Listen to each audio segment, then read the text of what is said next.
இந்து மதம் இங்க இருக்க வரைக்கும் ஒரு அரை அடி சாமி சிலை இந்தியாவில் இருக்க வரைக்கும் இங்க கம்யூனிஸ்ட் வராது. உண்மையான தமிழனாக இருந்தால் இந்து மதத்தை விட்டு உடனடியாக வெளியேறுங்கள். இந்து மதத்தை விட்டு உடனடியாக வெளியேறுங்கள்.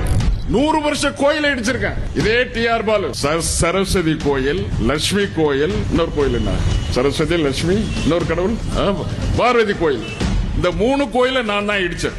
கடவுளுக்கு எதிரா இங்க ஒரு உண்டியல் இருக்கா? ஆமா.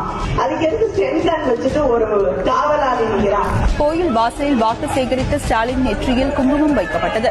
இதனை அவர் உடனடியாக அழித்துவிட்டதால் அங்கு சிறிது நேரம் பரபரப்பு நிலவியது. சதானத்தை விதையிருப்போம்.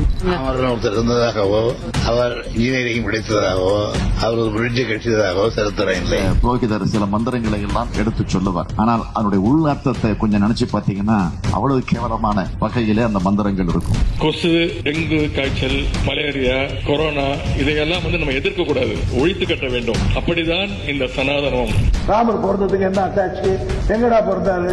இப்படி கட்டியிருந்தா கும்பா கட்டியிருந்தா அது மசூதி, உயரமா கட்டியிருந்தா அது தேவாலயம், நிறைய அசிங்கமான பொம்மைகள் எல்லாம் இருந்தால் அது கோவில்.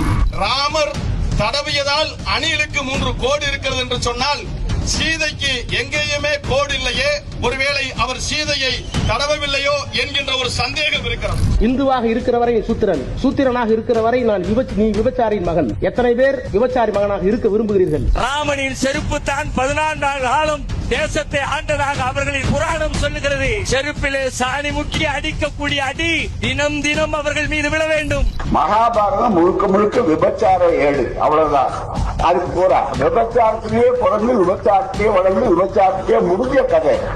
ராமன் குடிகார ராமன், விபச்சார சீதை. ஒரு விலை மாதவியின் வீட்டுக்கு ஒருத்தன் போறான். போகும்போது அங்க அந்த அம்மா கேக்குது, நீ பார்த்து நீங்க சைவமா வைணவமா அப்படின்னு கேக்குது. அவனுக்கு ஒன்னும் புரியல. இல்ல சைவம்னா படுத்துக்கிறது, வைணவம்னா நின்னுங்கிறது. நின்னுங்கனா 5 படுத்தா 10, நின்னுங்கனா 5 படுத்தா 10.